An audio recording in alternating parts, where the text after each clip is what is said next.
What's going on, guys? My name is Kazi. Welcome to the most profitable color grading training you've ever seen. Whether you're a beginner, intermediate, or coming from Final Cut 10 or Premiere Pro world, this training has a motherload for all. Let's just jump right into the agenda and check out what to expect. So first of all, I'm gonna tell you a little bit about myself. Then we're gonna jump into the live training section. Then I'm gonna talk about my masterclass, something you guys have asked for freaking months. And then finally I got a chance to put it all together. I'm gonna tell you what to expect.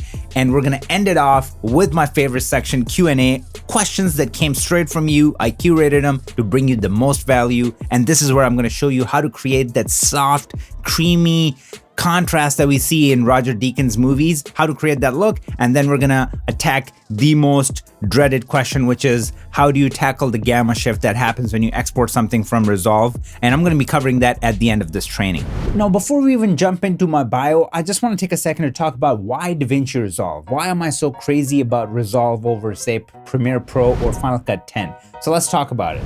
It's all about future-proofing and staying on the bleeding edge of technology. Let me explain. Final Cut 10 was looked at less than the day it came out. It's never been adopted by big production companies. It's only available to Mac OS users. Don't even get me started on Premiere Pro. It feels like it's in beta in perpetuity. And the dynamic linking works whenever it wants. And the subscription cost, it can get pretty costly. Whereas Davinci Resolve is the gold standard when it comes to finishing. Every single major studio and creative agency uses Davinci Resolve for color grading. This is the only tool that's gonna maximize your hardware. You can throw anything at it and it will take it like a champ. And the good news is that their editorial capabilities are right up there with Avid Media Composer, which is the best in the game. I'm giving it 3 years or maybe less until all the major production studios and also creative agencies will start incorporating Davinci Resolve as a one-stop shop. If all these pros didn't impress you, then think about this. This software is completely free. You can do your project from A to Z in Davinci Resolve for free. You can pay for the studio version and it comes with more bells and whistles. But if you're just starting out and if you want to test the waters with this software, completely free. Just go on their website, download Davinci Resolve. Don't download the Davinci Resolve Studio and you're good to go. Let's talk about who I am and why anyone should listen to me. I'm a commercial colorist based out of LA. I run a finishing studio called the Post Village, where we've worked with some of the top brands in the world. What separates me from the rest is that I am on the battlefield. I am a practitioner, and what you're getting from me is a real world experience. I want to give you the most practical knowledge that you can take and apply it to your workflow right away. It looks like people seem to resonate with my style of teaching. I have the fastest growing color grading account on Instagram, and it doesn't stop there. I also have the fastest growing color grading channel on YouTube. Now, this is a very important question. Why learn color grading? And the answer is so simple. It's the hottest field in post-production right now, and let me explain why. Think of any camera, and I bet you it shoots in log or RAW. And in order to work with that type of footage, you really need to know what you're doing. Now, just last year, I made $234,000 just by working around 110 days. The rest of the time, I'm chilling with my family. I'm doing things that matter the most to me. Now, I'm not bragging. I'm just letting you know what's at stake here. So are you guys ready? Are you guys pumped? Let's get right into it. So I wasn't kidding when I said this is gonna be the most profitable color grading training you've ever seen. Check out the overview. We're going to start off the training with the most important thing that you need to know as a colorist, which is understanding scopes. This will give you the confidence to know that you're in the right ballpark and keep moving along. Even if you don't have a calibrated monitor, this can come in handy big time. Then I'm going to attack probably the most popular topic, how to get the perfect skin tones with your Sony S-Log 8-bit footage. Afterwards, I'm going to show you how to get the clean white look, which is the go-to high-end commercial look. Then I'm going to show you how to create that soft, creamy contrast we see in Roger Deakins movies. Then I'm going to share my settings in the delivery page to get the best results out of your exports. Finally, we're going to talk about the gamma shift that happens when you export your projects from Davinci Resolve and how to fix it. All right, so this is the image that I picked for understanding scopes because it is just completely off. It's the white balance on it is just out of whack. With the help of scopes, we're going to be creating this in no time. So the first thing that I want to do is pick a hero frame. Hero frame is going to be something that's going to give me the most amount of information in a shot, which is this. I get to see the skin tones, I see the background, I see the shoes.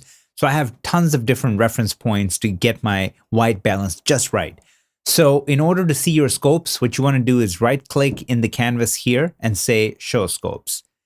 And let's go through it really quick. I like to do 4-up formation. So this option right here. And on the left, I have parade. Right, I have waveform. Bottom left, vector scope. And then bottom right, histogram. So in the beginning, it's not going to tell us any story, okay? Because we need to pump in some information. We got to give it some data for it to start generating some information that we need. So first thing that I'm going to do is give this image some contrast. So let's just say we park it somewhere around here and maybe a little bit more. And then I'm going to bring my gamma up so we can just see a little bit more detail. I'm going to bring the gain down because the shoes are just kind of losing the detail that they should have. And then I'm going to park my gamma somewhere around here. Now what I want to do is just go under my log wheels, and this gives me a more finite control.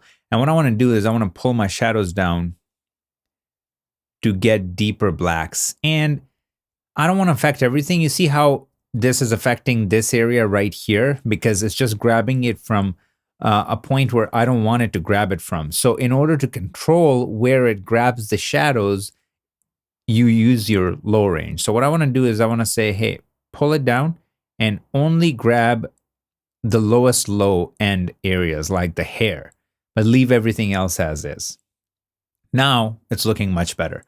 So I'm going to create a new node by hitting Option S, and then let's give it some saturation. So I usually for Alexa mini footage, I do 65. So let's just click right here and do 65. That gives us enough juice to work off of. And that's what I meant when I said we got to put in some information. Now everything is accentuated. We really get to see what's happening here. So if I look at my waveform, just look at how dominant the color red is in this image, and we can see that. Then look at where the green is sitting and how low the blue is. So when the blue is this low, that means there's tons of yellow in the shot. That's what's happening because blue is right here, yellow is right here. So if blue is absent, then there's more of yellow. So always remember your complementary colors. If red is missing, then there's a lot of cyan. If magenta is missing, then there's tons of green. So once you know that, it's really easy to balance out your image. Another thing that you need to see here is in the parade, we can also see how offset our colors are. Like look at how heavy the red is up top, and we can see that. Now, let's just say if your monitor is not calibrated, this is why it's so important to understand scopes and what's happening, because you can just rely on this for the most part. And then I see my entire image is sitting in this orange world, and that's not where we want our image to be. So the first thing that I'm going to do is I'm going to start off, I'm going to go right here in my primaries. And guys, I cannot stress enough to tell you guys to use your primaries wheels, okay? Because so many people just jump in here, they start like messing around with their RGB curves, or they would go in the log wheels and start messing with things like as their first node. Don't do that to yourself. You're going to break your image. You don't want that. This is going to make sure that your image stays pristine. Stick with this. You can do some miracles by sticking with that. Okay, so first thing that I want to do is I want to start off with my lift. And right now I'm just looking at this, okay? Let's focus on this scope right here. And I'm looking at that right now and how my red, green, and blue are separated. I want it to be together, like joined up. And once it joins, it's going to turn into white.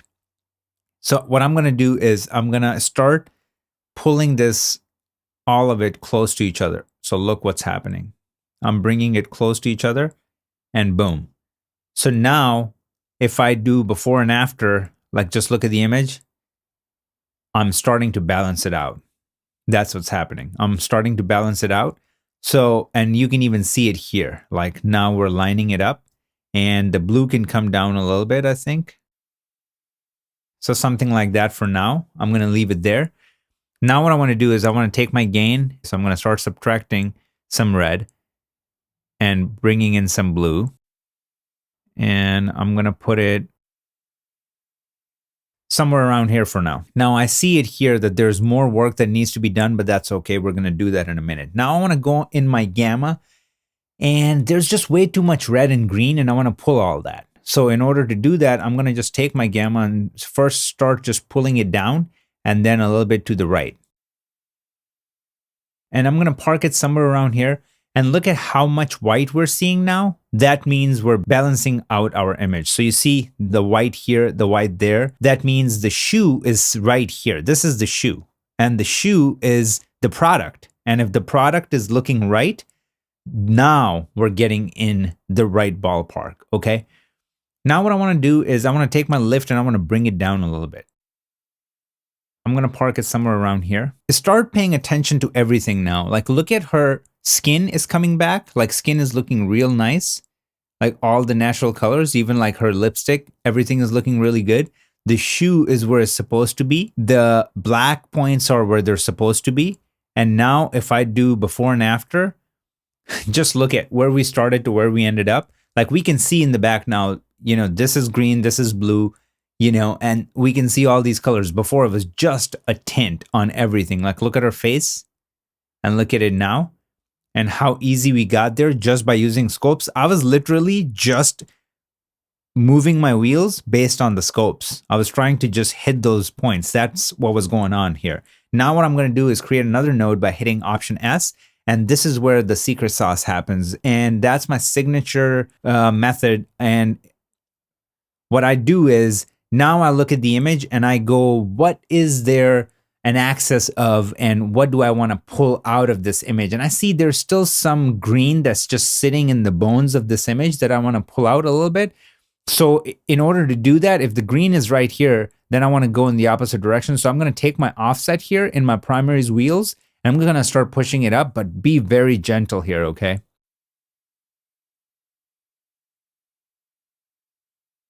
It just took the tint out of her skin. Look at the back. That is looking more white now. And we can even see that there's a little bit more green up top here in my shoe. And now it's looking pure white. Again, that's our hero. Shoe is the hero. And we want to work around that. And now even it took out the little dingy green that we were seeing here. It took care of that. So I'm going to turn all of these off and just like kind of revisit the whole thing. So we started off with our contrast, okay? And then we balanced out our image using the primaries wheels. Again, do most of your heavy lifting in the primaries wheels. You will be surprised what you can do. Then we added saturation up to 65 because I know I work with Alexa Mini so much that I know this is the sweet spot to get all the colors in the right ballpark. And we added that in. And then once we did that, it started revealing everything in the scopes. We started seeing what needed to be fixed. And then I went in using my primaries wheels to dial everything in. I started with my lift. And then once our lift was looking good, I went into my gain and I tried to put our hero, which is our shoes, in the right ballpark. Then I took my gamma and just adjusted everything. And the gamma, for most of the time, gamma is going to be your main player in anything. Like if you're creating a look or if you're balancing out your image, gamma is going to be the major player in all of those areas. Then finally, I created another node, and that's where I just grabbed my offset and took out this little tint that we still had left in our image, which was this, you know, dingy green color. And I took care of that. And now everything is looking crisp, ready to go. This can be applied from shot to shot or on the entire project if this was the look that we were going for.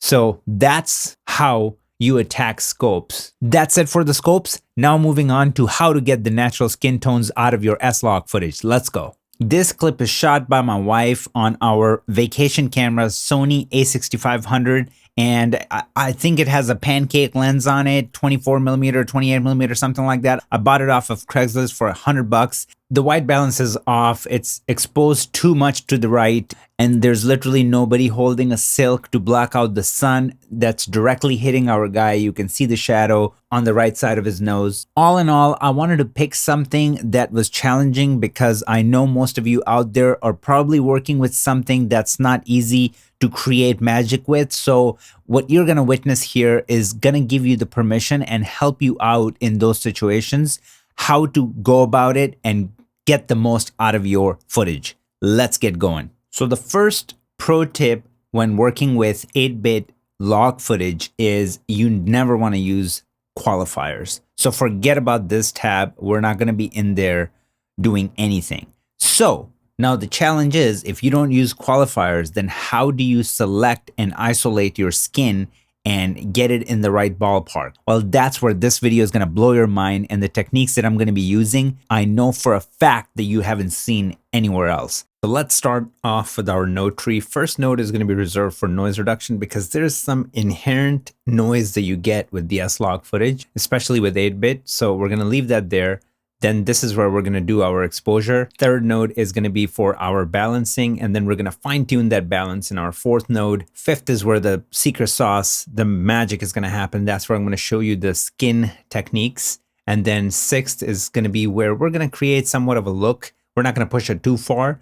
And then we're going to create our vignette just to pop our dude out. Then I'm going to right click right here and do outside node to pull everything else around him down. Then we're going to do our global adjustment, just the final fine tune. And if we want to take it in a certain direction, that's all going to happen in node 9. Then we're going to do some sharpening. And finally, we're going to finish it off with my favorite part of every grade, which is adding tons of grain. We're going to do that there to make it look like film. Let's start with our second node. And what I'm going to do is I'm going to be using my panel. So don't freak out because everything is going to be magnified. Plus, I'm going to commentate over what I'm doing so you guys will not miss out anything. Let's start with our contrast. But before I even do that, see how the image is sitting to the right, like it's sort of overexposed. So let's bring all that down. I'm going to use my offset to do that. So I'm going to start pulling that down, maybe around somewhere around here. I'm going to leave it there. Now I'm ready to do my contrast. So I'm going to go ahead and start adding some contrast. Maybe something like that is fine. And now what I want to do is I want to raise my gamma because I want more information on our dude. And then I'm going to bring my gain down so I have everything in the background all nice and filled with detail. So we can just do a lot with and later on. Then I'm going to bring my lift down and I'm going to raise my gamma up. Lift down a little bit more. And then gain down to somewhat around here. I think that is not too bad. So I'm going to leave that there. Then I'm going to go into my third node where we're going to do our balance. And before we even start doing our balancing, let's just give it some saturation so we can start seeing what needs to happen to get this in the right ballpark. So I'm going to park my saturation around 79, 80-ish, okay? Now look at where the image is sitting. I mean, if we learn anything from understanding scopes, this is out of whack. We got to fix that. Like, look at the blue channel. It's just going crazy. So I'm going to start off with my offset to just kind of bring everything back in. And then even if I do before and after, I see that a lot of that information started to come in. Now I'm going to go into my gamma and I'm going to just like kind of go crazy. I want to bring a lot of this information back. So I'm going to go up like this. And you might be like, dude, what are you doing? You just did the complete opposite. Or we're going to balance it out with our lift. So like, watch what happens. Boom, easy. Okay. So now we're back, but we have a much more balanced image. Just keep your eye right here and I'm going to disable it. And look where everything was to where everything is. So, I mean, this is a much, much, much better image, something that we can work with. And then what I want to do is I'm going to bring my lift down a little bit and I'm going to raise my gamma up just to kind of keep some information in our dude, like something like that. That's not bad. And then what I want to do is take my gain and bring it down just ever so slightly, like something like that. And I'm just going to add some warmth. Even something like that. That's fine. Now I'm going to go to my next node. And what I'm going to do is I'm going to grab my log wheels and I'm going to push everything down just to get a good solid black point. And now I'm going to level it out a little bit, not too much. Something like that. And then keep it somewhere around here. Now what I want to do is I'm going to go under my primaries bars and I'm going to go in here and turn my Luma mix to 0. And let's just start looking at this image. And now what I want to do is pull some of this magenta out of him and overall image and start creating somewhat of a look, like just a very conservative look. So watch what I'm going to do. So basically I'm in my gamma, I'm just pulling my red channel down just ever so slightly. Then I'm going to do the same thing to blue. I'm going to pull it down to start adding this nice color contrast. Then I'm going to go under my lift and I'm going to add some magenta into the shadows. And that starts to give us pretty nice skin tones. And then I'm going to go into my gain and I'm going to give him some life into his skin by adding more red and then pulling blue down, but not too much. I don't want to push it at this stage too much. So I'm going to go back into my gamma and I'm going to bring my red down, raise my blue up a little bit. This right here is looking pretty good, okay, for what I'm going for. So this is good. This is a good stylized image. What I'm going to do is I'm going to go under my log and I'm going to lift it up a little bit, leave it somewhere around here. And another thing that I'm going to do, I'm going to control the range in my log wheels, okay? And range is right here. So I want to tell it how much I want to affect the image, basically where I want it to grab the black points. So I don't want to affect too much of his face. I want to grab it from here. Now I'm restricting that black point, like where it's trying to grab it. So this is looking good. Let's see if there's anything else we want to do. Let's go back into our primaries and let me see.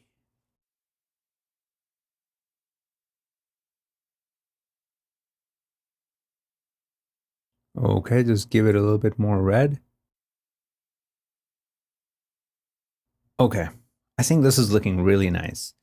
And it's kind of giving us some style too. All right, now I'm going to go into my skin and this is the sauce, okay? And it's not difficult at all. This is what you got to do. Go under your hue versus hue curves and let's start messing with the yellow because that's usually the big problem child, right? So, I mean, I'm going to just focus on his skin right now and let's just undo that. See the yellow in his skin? Before we even touch the skin, let's do one more thing. So I'm going to go under my first node and add some noise reduction because that's really going to give us the accurate read on what we're doing. So I'm going to click right here and I'm going to choose 4.8. And then I'm going to break this chain and I'm going to go under just my chroma and type in 6.8. And now if I do before and after, you're already seeing how it's blending everything in than just this blotch that's happening. Like look at all this blotchiness because of the 8-bit image, and then look how it's blending everything in. Now when we affect the skin, it's going to be much better, more accurate. So I'm going to reset this node and then go back in to my hue versus hue curves. I'm going to grab my yellow and I'm going to start raising it and just look what it does. So just look, it took out all that gunky yellow that you get from Sony and it put his skin where it's supposed to be. And then I'm going to take my red and probably not mess with it too much, maybe keep it somewhere around here and then raise my yellow up even more. Then I'm going to go under saturation and I'm going to crank it up a little bit, right? Because same thing, like I just want to give it some juice. Always do a lot and then come down and park it where you think it looks good. So I think this looks really natural and good. I'm going to go under hue versus luminance and I'm going to bring this down. And what this does is that gives his skin some depth. So it makes the colors more saturated and deep. So very important part of the equation, okay? So now if I pull back and even if we look at his hand, let's do before. Look at the gunk, this yellow throughout his hand, and then after. And if I pull out, just look how clean this look. And obviously we're not done with the look. There's going to be so many more things that we're going to be doing. But this is an amazing start, okay, to where the skin should be. I'm going to go in my look node and I only want to do a few things. So first thing that I'm going to do, I want to take the edge off the entire image. And I'm going to do that by going into my color boost and pulling this down just ever so slightly. So maybe just something like that. So just look at it, okay? Barely noticeable, right? So I'm going to make it full screen. I'm going to do, this is before, this is after. Before, after, barely noticeable, right? That's okay. We just wanted to do a touch. And maybe I can show you the difference. So I'm going to go really extreme and then come back and then leave it somewhere around here. And what I want to do next is this, okay? I'm going to go back into my curves, hue versus hue. And this time, you see this top part, it's blue. I want to bring it into this world. So the way I'm going to do that is I'm going to go into my hue versus hue and then just look what happens up here, okay? And I'm not going to overdo it. I'm going to park it somewhere around here. Just look at it. So now we created this really nice Michael Bay-esque look. Now I'm going to go under hue versus saturation and I'm going to pull these three down, okay? Because overall, I just want to take the sting off the background, and that's going to give it the film look that we're going for. Look how much it cleans everything up. So that's really helping us out. And then I want to go under my hue versus luminance. And again, I want to grab these three and I want to pull them down to give the background some depth. And it cleaned up the image quite a bit, right? Now, if I just take these two nodes and turn them on and off, like look at how far we've come and look at where the skin tones are. It's looking great. Now I'm going to go in here, go into my window, and I'm going to create a circular window. Let's make it small so we can really control what our window to look like. I'm going to make it pretty big. I'm going to make it pretty wide. I'm going to put it right here, and then I'm going to tilt it, something like that. Okay, that's what I want. And then I'm going to go here and I'm going to soften it up to about 23-ish. Got it? Now what I want to do is I want to reverse it. Okay, so I'm going to affect the outside first. I'm going to go into my curves. I'm going to make sure that editable splines is off. So it's checked off. And now I'm just going to go and I'm going to grab it from somewhere around here and pull it down.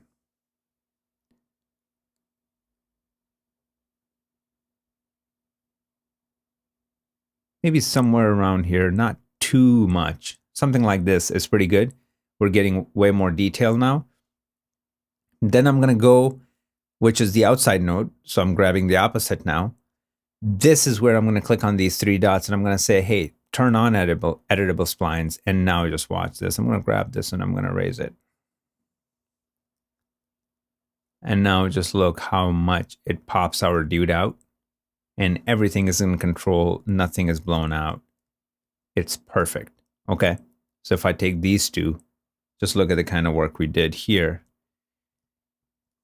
So, I mean, I'm pretty happy to where we're at right now. And then what's going to happen here is I'm going to go back into my primaries bars. I'm going to turn this off. And this is where we're going to create somewhat of a look. And we're going to just play around this time. Okay.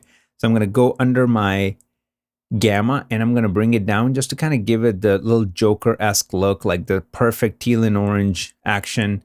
And I'm going to leave that there. I'm going to go into my gain and I'm going to raise my reds a little bit. And then I'm going to bring my yellows down, just like really Michael Bay it up. And now if I do before and after, look how cool it looks. And I'm going to go into my lift and I'm going to add some magenta just to keep the skin where I want it. So maybe something like that. And then I'm just going to try to raise my blacks a little bit. So, I mean, this is obviously a stylized look, but I think it looks pretty cool. And one thing that I want to do is I'm going to go in here. I'm going to create a grad window and I'm just going to do this. And I'm going to say this. I'm going to shift H it so you guys can see what's happening. So basically I'm saying, hey, affect everything on this side. Don't affect anything on that side. So then we have our pretty good looking sky because like, see, this is just kind of giving away our gag. It doesn't look right. And then this is just perfect. It's only affecting everything on his skin and not anything over there. So let's go back to our hero frame. That is looking perfect. Okay. Now I'm going to go in here. I'm going to go into my sharpening and I'm going to subtract the blur, meaning adding sharpening. And look how much of a difference it makes. I'm going to go into my grain. And then this is going to be the final touch. We're going to give it the 35mm 400T. I'm going to bring up the strength quite a bit and I'm going to take the size and just crank it so it's noticeable. And if I punch in, you guys can see it. I'm going to turn it off. Just look right here. Turn it back on. Turn it off. back on. And then if we play it through, look how cool it looks. I mean, just look at this. Is Sony a6500. If I do before and after here, I mean, come on. So if, let's just say, we think that this got a bit too warm, we can just fix that in here. I can go back into my primaries bars and I can just go into my gain and bring back some of that blue back. Like if I go before and then after, so that's evening it out a little bit. And then I can try giving it more red or bring it down just a touch, something like that. So one last thing that I'm going to do is I'm just not loving this dingy yellowish thing over there. So I'm going to move this up. That's my look node. I'm going to create a parallel node. And in here, I'm just going to use my highlights and try to get that out. So just look what I'm doing. I'm trying to, and now if I do before and after, maybe something like that. So let's see. Yeah, like look at this. If I do before and after, it just takes the sting out quite a bit. So I think this is our final look. I'm going to turn all these off and let's go one by one and see where we started and where we ended up. Let's do this. So I'm going to move this down a little bit to keep it clean. First, we started with our contrast and exposure. Then we did our primary balance. Then we fine-tuned our balance and we went ahead and started working on the skin, got everything dialed in. And then in this node, we leveled everything out. We took the sting off the entire image because it was just a bit too saturated. And then we blended the top to the bottom here. And then I went ahead and took care of this area right here, which was just like really a sore thumb in this entire image. So took care of that. Then we started creating some vignettes to pop everything around him down and then pop him out. And in our final adjustment, we just created a little bit of a look. And then finally, these three nodes that bring everything home, which is our sharpening, our grain, and our noise reduction. And that is our final look. And this is how you create the perfect skin tones with Sony S-Log 8-bit footage. Moving on to clean white. All right, now you guys know I come from a commercial color grading background, and I can tell you one thing right now, that pretty much 99.9% of the jobs that I work on, this is the look that they ask for. Even if they don't know what it's called, it's the clean white look where you keep everything else in the environment super crisp, and then you pop a few colors, whatever is the focal point, okay? So to get started, first node is going to be noise reduction. Then I'm going to have my primaries where I'm going to do some exposure correction. Then we're going to move on to balancing our image. And then right after that, I'm going to do a look. So this is where we're going to create the clean white. And then after that, I'm going to have a parallel node for the skin tones. Then I'm going to have another parallel for the pants because this is the eBay commercial. So the focus is on the apparel. Then I'm going to have another one for the sky for the highlights.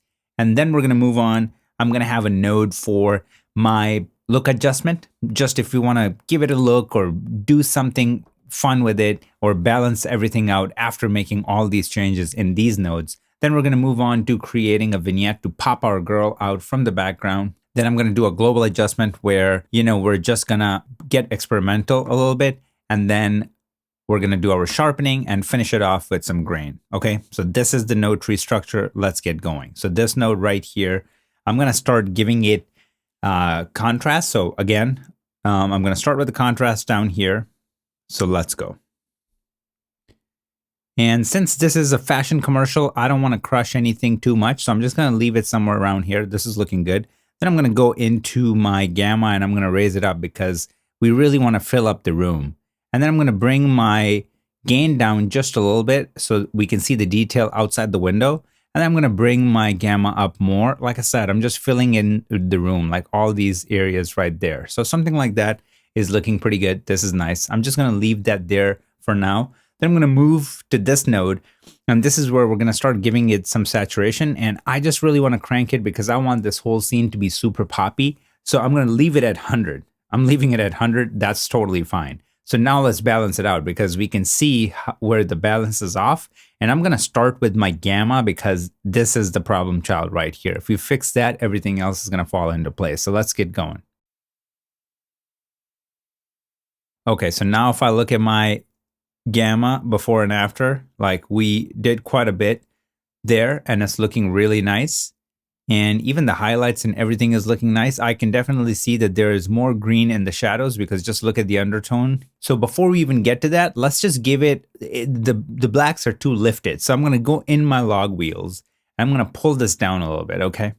And then once I pull it down, what I want to do is I want to control which parts of the shadows are being affected. I just want to affect these areas and not necessarily her hair or anything like that. So I'm going to go in and control it by my low range. So I'm going to lift, see, I'm just lifting it off her hair and putting it right there. So it does make a huge difference and I'm going to leave that there. And I feel like, you know what, for now, one more thing that I'm going to do is I'm going to go back into, this is what I'm going to do. I'm going to go right here. In my primaries bars, I'm going to turn my Luma mix off. And now what I want to do is adjust a few parameters here to see if we can get it more dialed in. And I'm going to start off with my gamma. I'm going to pull some of the green out in these areas by adding magenta. So even just a slight touch like that did that nicely. And now I'm just going to give it a little bit more blue in this area, pull it down a little bit, something like that. And then I'm going to pull some of the red out. So keep it somewhere around here. I mean, just look at how nice that's looking. So just look at this scopes right here, the waveform, where we started, where we ended up. It's looking really nice. And this is a good start. So I'm just going to leave the rest as is for now. And we're off to a pretty decent start. Let's move on to this guy now. This is where the magic happens. So I'm going to go in here in my primaries wheels. I'm going to take my gain. I'm going to bring it down to about 85-ish. And then I'm gonna go in here and raise just my Luma channel back to 100. There you go. So now if I do before and after, look at how much cleaner the image is. And you can see it, how it's taking the sting off. Like, look at the shirt, look at this area right here. And then look at the background.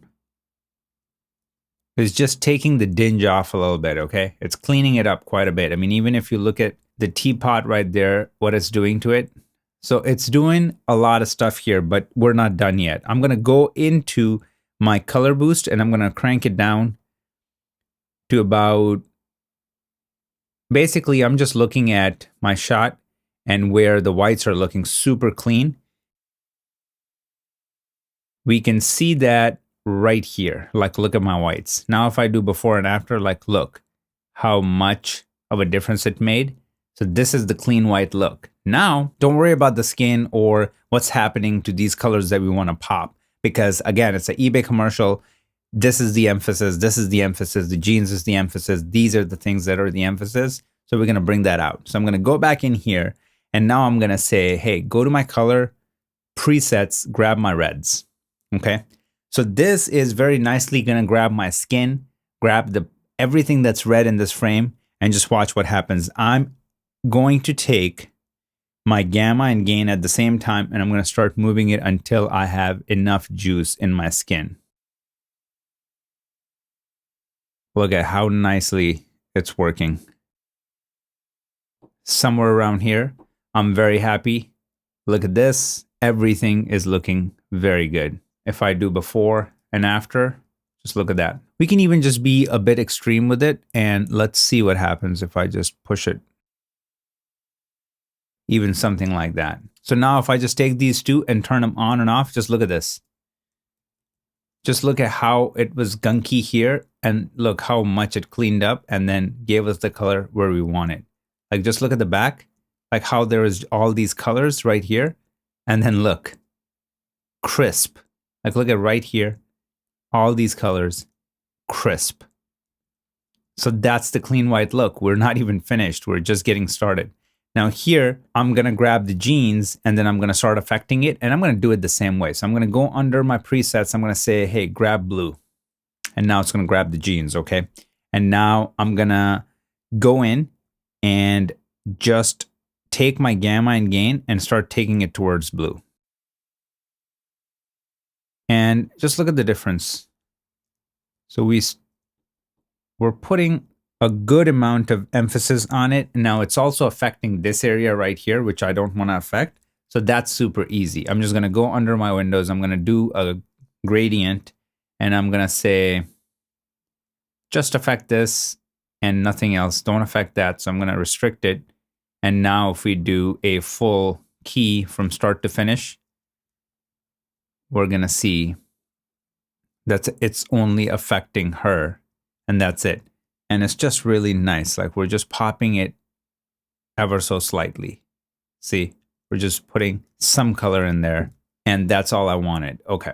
So now what I want to do is in here, I want to control my highlighted areas. Okay. So I'm going to go in here in my qualifier. And since this is Alexa 12-bit image shot in ProRes 444, we got tons of range. I'm going to keep the softness around 8.9-ish. And then I'm going to go and start grabbing just the top end like this. And then I'm going to go into my highlights right here and I'm going to type in -35. Okay. Now it brings this down, which is fine for now. If we have to control it, we will control it. Actually, let's do that. So what I'm going to do is I'm going to go in here. I'm going to create a gradient. I'm going to put it right here. And then I'm going to say, hey, I'm even going to do this. I'm going to say just affect this. And then when we play it through, it's only affecting this area, nothing else. Now, if I do before and after, you can see that, right? And that's done very nicely. Now, one thing that we can do with it is I can go into my gain and start giving it some color. So I can say, like even something like this, you know, it just gives it a really nice color and it just separates everything else. So if I just take these 4 nodes right here and turn them on and off, just look at the difference that we've made.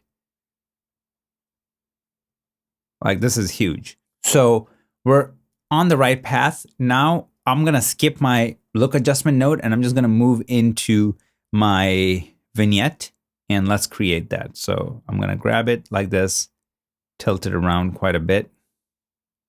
And then let's give it some softness, maybe something like that. And now let's go ahead and pop her out. So I'm going to go under my curves. I'm going to make sure that editable splines is checked on. I'm going to click right here and I'm going to start raising that.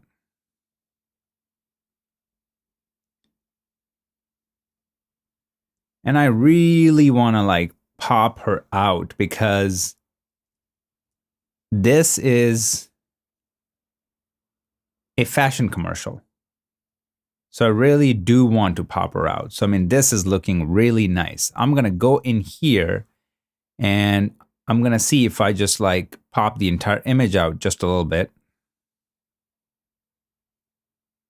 Because if I pop the entire image out, then I can go back in here and pull her down a little bit.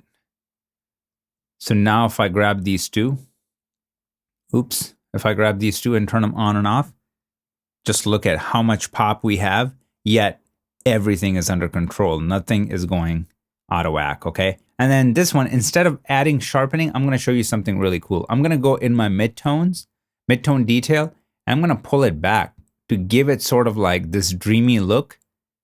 We're not gonna go too far with it. We're gonna try to keep it realistic.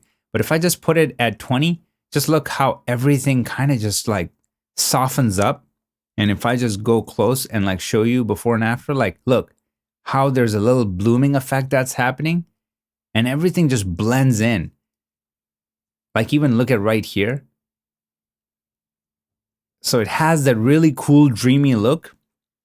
And then in here, I'm going to add grain, but this time I'm not going to push it too far. The point of the grain here is just to give it some character and give it some weight. So it looks like it's shot on film and it looks really cool, but nothing too crazy. So I'm just going to go in here, give it some size. And then if I look at it before and after, just look at it, right? I'm going to punch in so you guys can see. It just adds a tiny bit of character and that's about it. And now if I just play it back.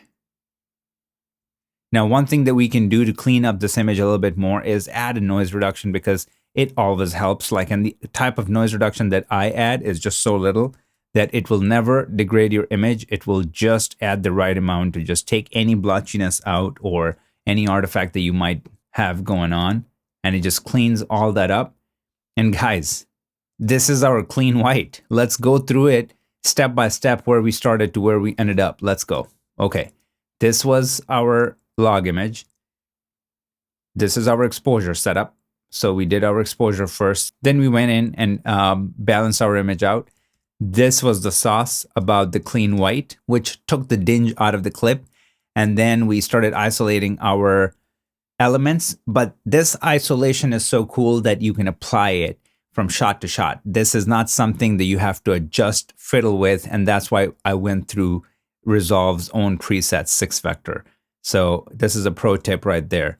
Then I grabbed her jeans and just added a little bit more life into it. And then finally, we brought the outside out and just gave it tons of personality just to have another color into the image. And then we went ahead and popped our subject out because she is the hero in this frame. And then I brought up everything else just to make it lively, give it a fun, poppy feel because it's a fashion commercial. And then finally, in here, I showed you a really cool technique. Instead of adding sharpening in this image, I went ahead and added this glow effect, but it's not an OFX. Glow OFX, it's an actual mid-tone detail that just does a really cool thing. Like, it softens everything up without making it look cheesy and puts us more in this dreamland that we want to be in. And then we added some grain to add an extra character. And then finally, I added some noise reduction to just get rid of any blotchiness that might happen that is hard to see right now, even if we punch in. So this is going to take care of that. Actually, you know what? Let me punch in here and see if I turn the noise reduction off, if you see something. So I'm going to do two things. I'm going to go in here. I'm going to turn this off.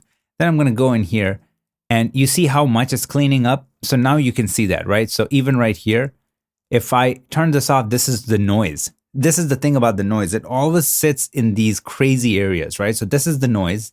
And then with our noise reduction, we made it so pristine. I mean, this is crazy. Like, look at, so you see all this noise?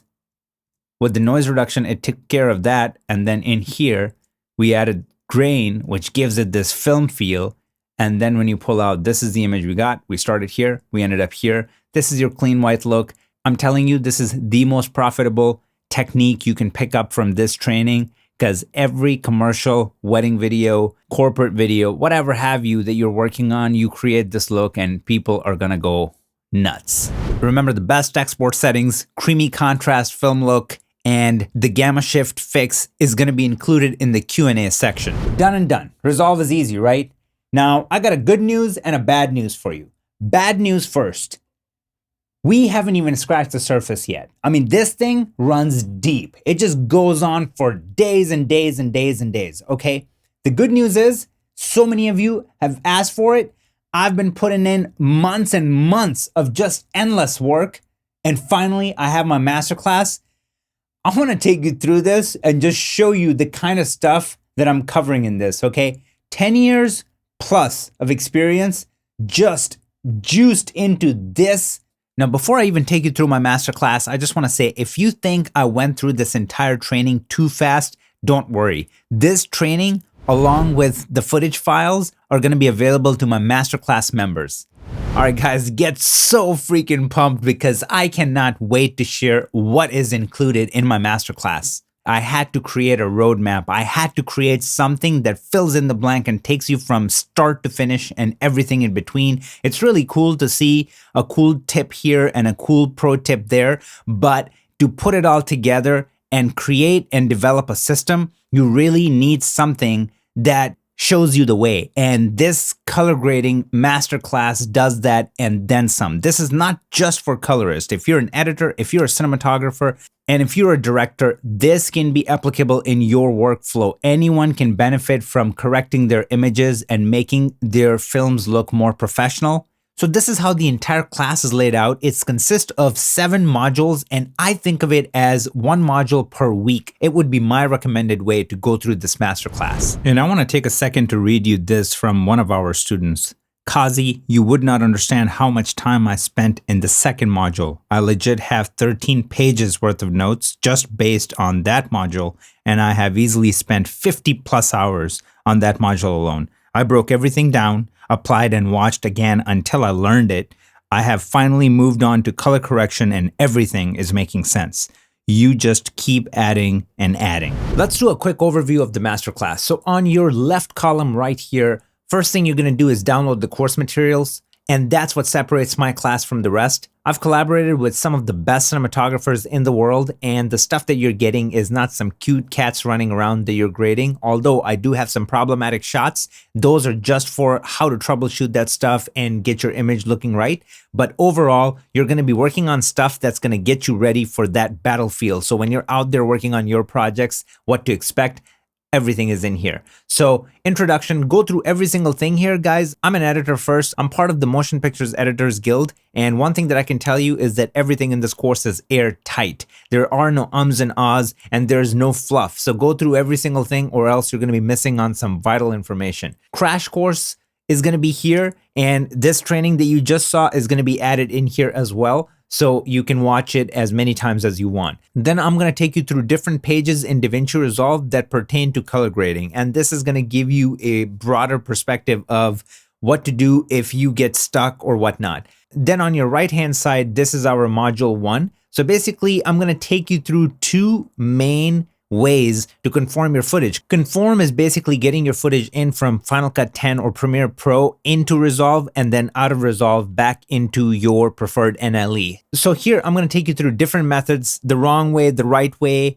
and then the most efficient way if you're on a tight deadline. Everything is included right here. You're going to have course materials to follow along. Moving on to our second module, which is cameras. I mean, nowadays, every camera out there is shooting in log, and every camera manufacturer has their own color profile, and it's getting crazy. It's really, really insane. You need to know what you're doing, or else one size fits all mentality just does not work. So I'm taking all the hottest cameras here: Alexa Mini, Red Dragon, Canon, Panasonic GH5, Pocket 4K, A6500, and then DJI. I'm taking all these cameras with different color profiles and then taking you through a bunch of different ways for you to understand how to get the best result out of each camera. If you own Red, that does not mean that all of a sudden your stuff looks better than somebody who owns Pocket 4K. You really need to know how to color grade your footage and how to treat it right to get that end result that you want.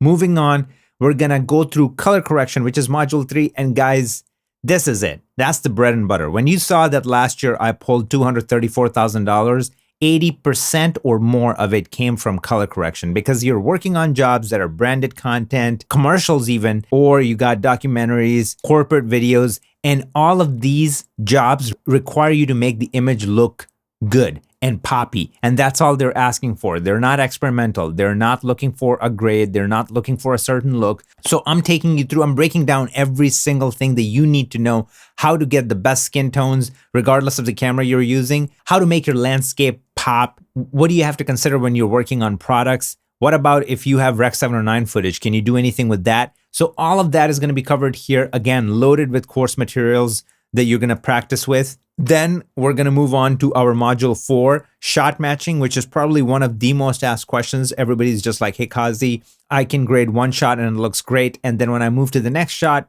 my grade doesn't translate over. What can I do? How can I shot match? Here, I am bringing in real projects that I worked on and I got paid for. And because the director and I are cool and we're buddies, he let me use that footage, and there's multiple projects that I'm going to be using here and have you go through them with me to see how to dial it all in. For instance, this project is shot with the same camera, same lens, and the image just looks completely different from one angle to another. So how do you match all of that? We're going to look at all of that and then some in here, and then I'm going to show you all the different tools that you have available in Davinci Resolve to really dial everything in. There's so much that's hidden in there. Just so many gems in there that you might have never even heard of, and we're going to be going through all of that in here, okay? Then we move on to probably the most exciting part of color grading, which is color grading, where you start to enhance the storytelling through the art of color grading. You have to graduate all these other modules to get to this, to really take advantage of it and understand the inner workings of color grading. And then here, I'm going to be helping you create some of the hottest looks from commercials, music videos, and movies. Like, look at this, Hobbs and Shaw, John Wick, La La Land, Sicario, Atomic Blonde. But everything that I'm doing in this masterclass is way more streamlined, meaning I am showing you the way to create look DNA that you can translate over from shot to shot, scene to scene, and then to entire projects. So all that is going to be covered in here. And again, it's going to be loaded with course materials so you can follow along and really just take your time with it. The next module is going to be studio setup, and I'm going to help you create a 4K pipeline that is ready to go for remote grading. And remote grading is super hot right now, and it's probably the most beneficial thing right now for you to do because it doesn't matter where you live in the world. You don't have to be in LA. You don't have to be in Santa Monica to be working on big jobs. I've hired colorists from Russia, and they're my go-to colorists when I get certain jobs. I just send them their way. So this module, I'm going to be taking you through what you need to know regardless of your budget. Whether you have a shoestring budget to like money is no object, I'm going to help you build your dream studio that is practical AF. Then we're going to move on to our freelance module, which is going to be the last module. And guys, this is where the rubber meets the road because it does not matter how good of a colorist you are. If you don't have the soft skills to sell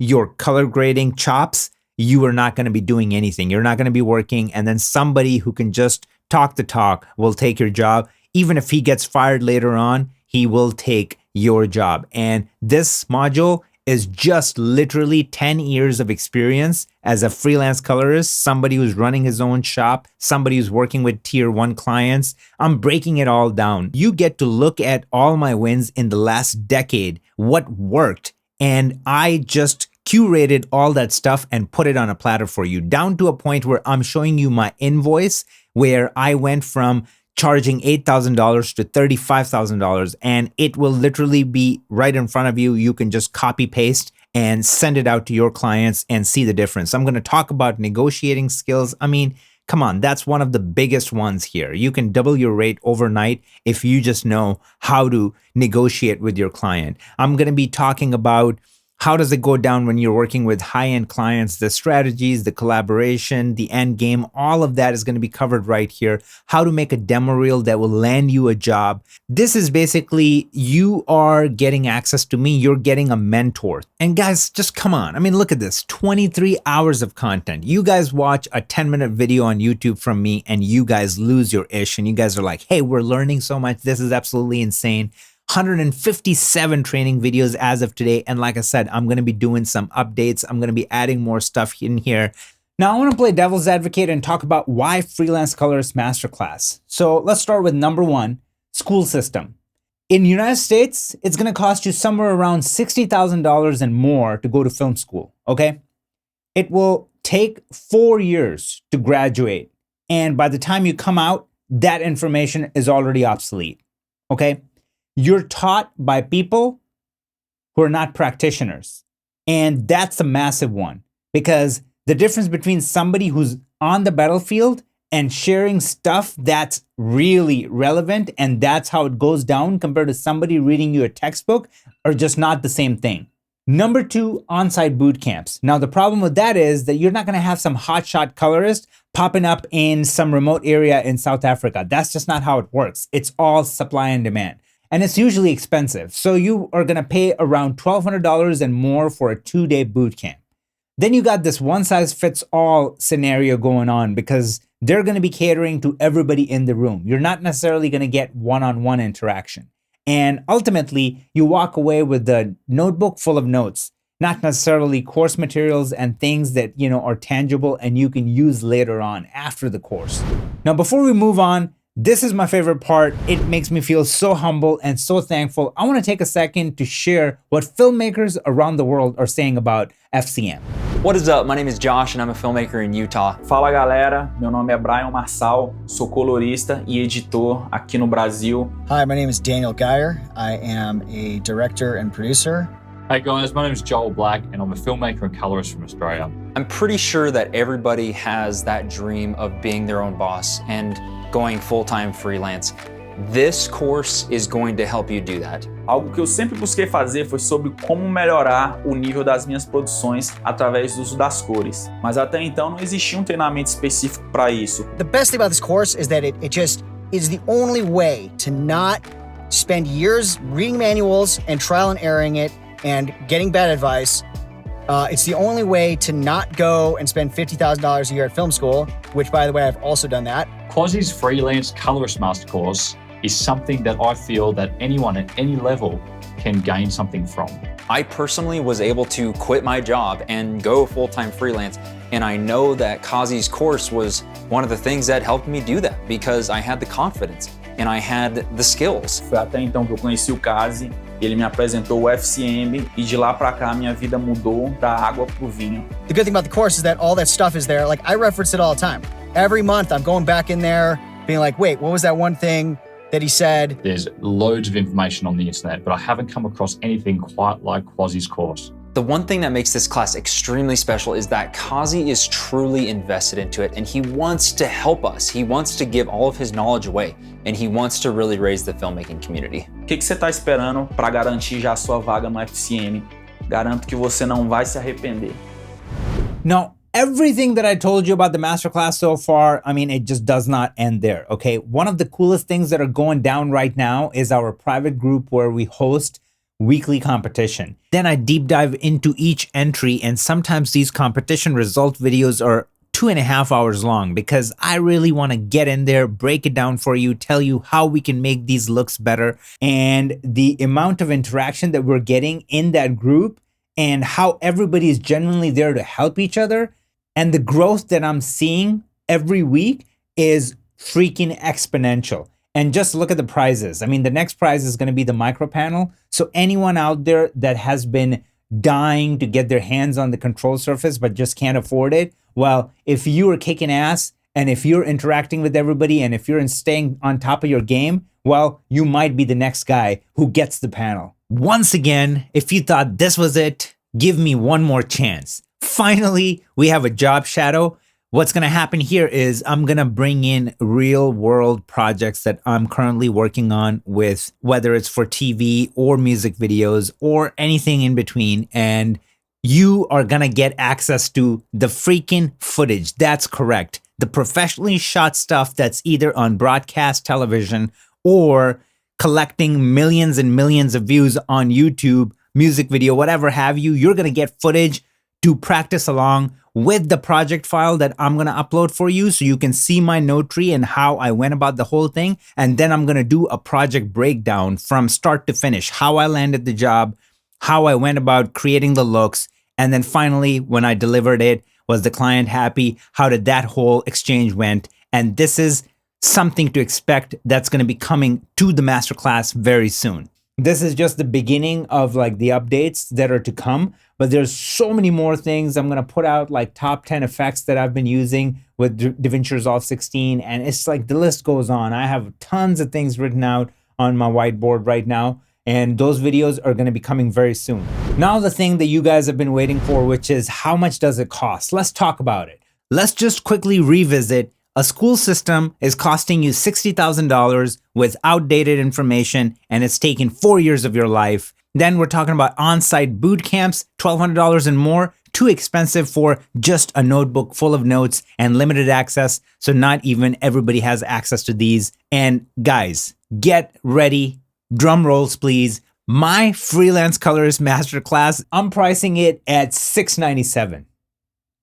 So if you happen to win that micro panel that I just showed you, then you got the class for free and then some. So why did I price it at $700? Think of it as per module being $100 and you're paying $100 a week per module, let's just say. So you got 7 modules, not to mention you get access to me. I am available to you 24/7. DM me and I'm gonna send you a voice message back.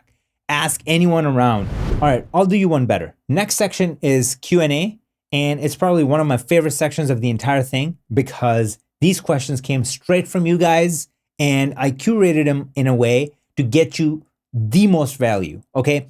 And during the section, For those that are live right now watching this, I am going to give you a special discount. You can pick up my masterclass for $497. That is $200 off the regular price, and this deal is only available during our Q&A section. The link to my masterclass is going to pop up on your screen magically as soon as we start the Q&A section, and that's not it. I want to tell you that this class is coming with a 30-day money-back guarantee, no hassle money-back guarantee. If you are at day 29 and you're just not feeling it, it's just not your cup of tea, you reach out to me, you get your money back without any questions. On that note, let's get into the Q&A. How do you handle difficult clients? You handle them by having humility and not thinking that your ideas are it.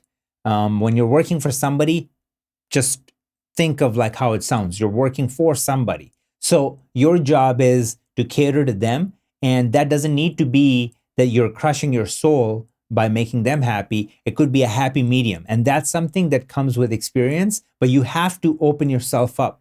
You have to open yourself up for critique. You have to think outside the box and how to actually bring two worlds, two ideas together in a way where it's genuinely a team effort, other than, hey, they're trying to one-up me and they're trying to just like, suck all my creativity out, something like that. There might be jobs where that does happen, but as you start to move up, most of the time you're going to be working with teams where everybody is at your caliber or even better. How and where do I sign up for the masterclass? All right, so the link should be on your screen right now. Click on that call to action link. It will pop you open here. And then once you're inside, you're going to see two payment options. You can do a lump sum and just purchase the class right away with one payment, or you can do a payment plan, which is divided into 3 monthly payments. Minimum system requirement. For Davinci Resolve, I will say you will have to have a minimum of 6 to 8 core processor. You will need to have at least 8 gigs of VRAM.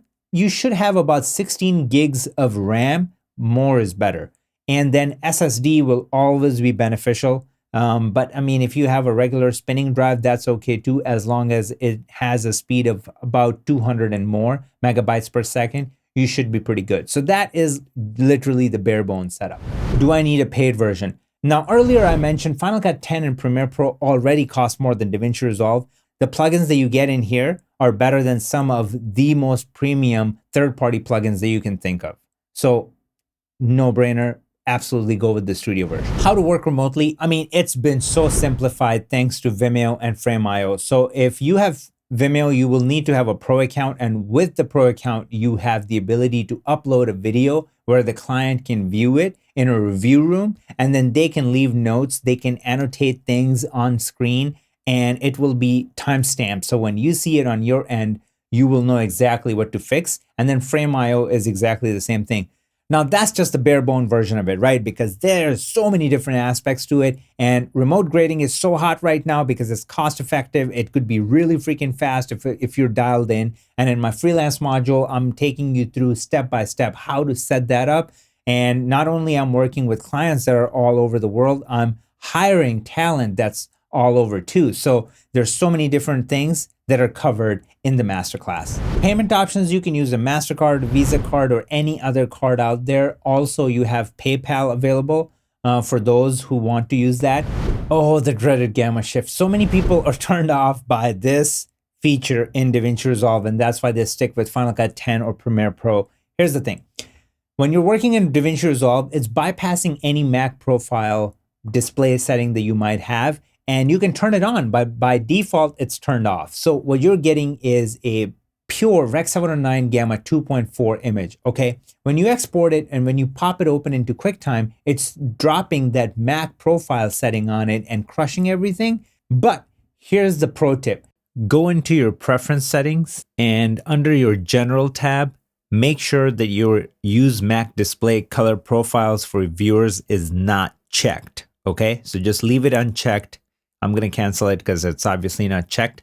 Then go into your delivery page, and let's just say I want to export a ProRes. So I'm just going to click on that. My settings are looking good here, but here's the second pro tip. You're going to troll down this advanced settings, and in your gamma tag, click this guy and change it to Rec 709. Now we're pretty much done. All right, so there you go. I'm just gonna add to render and let's render it out. All right, so check this out. This is 7, which is without the gamma tag. And then this is 7B that we just exported with the gamma tag. And look at the difference between the two. And this is Resolve. And if I pull this right here, look at this is our export with the gamma tag. This is what it looks like in Resolve. And then this is without the gamma tag. And there you have it. How soon can I access the masterclass after the purchase? As soon as you sign up for the masterclass, you're going to be given the login. And as soon as you put in that login information, you're inside the course. You can start watching the lessons and then start downloading the course materials.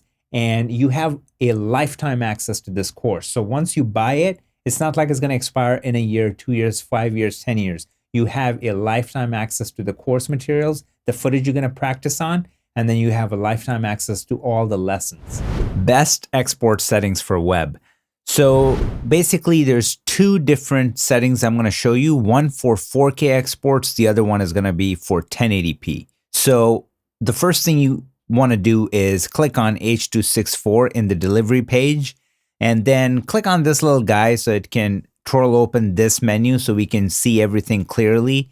You want to go under advanced settings and then scroll down and just make sure you check on force sizing and force debayer to highest quality. And that's because if you have one of these guys turned on, render cache or something like that, you don't want to export with those. You want to export with camera original, whatever it was, ProRes 444XQ, or if it was RAW, you want to refer back to that. And then the actual secret sauce happens right here under quality. You want to click on restrict to, and mine is already set to 80,000. You want to put this to 80,000, 80,000, 80,000 for 4K.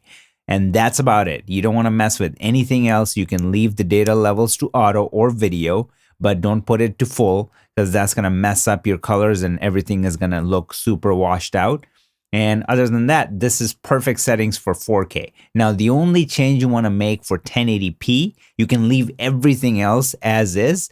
And obviously the resolution, you're going to drop down to 1080p. And then another thing you want to change is right here, you're going to restrict that to 40,000. So you don't want to do 80,000. It's just an overkill. You're going to set that to 40,000. And these are the settings that are going to get you the most color accurate image out of DaVinci Resolve. What if I'm not satisfied? If you're not satisfied, that's okay. You have a 30-day hassle-free money-back guarantee. Does not matter. 29 days, 11:59 p.m., you reach out to me and you tell me, hey man, I'm just not feeling it, not for me. No problem at all. You're going to get your money back. That's that. Now let's talk about the creamy contrast, like the soft, like nice roll off that you get in every Deacon's film. All right, so to create this creamy contrast film-like look, there's tons of different factors that are going in, okay? So when I started off this grade, by the way, this is from the music video that I graded recently that's on YouTube, sitting at well over 25 million views. So the first node was my exposure, and most of the heavy lifting was done in the contrast. And then I lifted my gamma up quite a bit because that's the trick that you need to know. You got to keep a lot of the meat in the middle so everything opens up. Because if I were to just get rid of this, look at how dull this is. And if you think of anything from Roger Deakins, like there's a lot of information, yet nothing is overwhelming. So then after the exposure, I just cranked my saturation just so I have more room to play with when I start creating my look. And then we went into creating our look and we're going for a very moody, warm, dreamlike look. And then afterwards, if you look at, just focus on this side, okay? How it's kind of falling into this yellowish tone that just is not really pleasing when it comes to the skin. So then in this one, I corrected that by using my midtone and just brought back some of that magenta by canceling out that yellow green that was going on before. And it just makes the whole thing rosy and really nice. And then in my look adjustment, I affected the whole image, just kind of pull some of that red out because it was just getting into that nuclear world. And then after that, this is the sauce. This is where the magic happens. And obviously this shot in particular, this entire scene, we wanted to give it a dreamy look. So I used the glow effect, which is part of the studio version. And then I went pretty heavy on it, okay? So in order to have the glow effect affect most of your image, you're gonna have to open up the threshold. So when you go to 0, you're basically saying, hey, affect everything. And I really wanted to do that because I didn't want the shadows to kind of just fall into that darkness. I want it to be very pleasant and open the entire image up. So just look at the scopes, right? So it opens it up, but still look at, we're not touching the bottom, we're not touching the top. It just still lives in the middle, right? So that's what's giving it that dreamy look. And then obviously noise reduction to clean everything up, and then grain to give it that character. Now let's check out this look's breakdown step by step. There's so much detail, there's so much contrast. Like even you can see it in the scopes, nothing is washed out, but it has this really soft, clean look. And this is how it was created. And there you go, we've come to an end. And guys, I just wanna say, to grow, you have to invest in yourself. And compared to the other options, you know this is nothing. As a junior colorist, you are gonna start off somewhere from $500 to $650 a day. Basically, you're gonna be paying for this class in less than a day. Join hundreds of filmmakers around the world that are getting insane results post FCM. I'm so excited about the ones that were able to sign up for the masterclass. Make sure to join the private community. And guys, remember, work hard, get obsessed, get possessed. See you guys in the next video.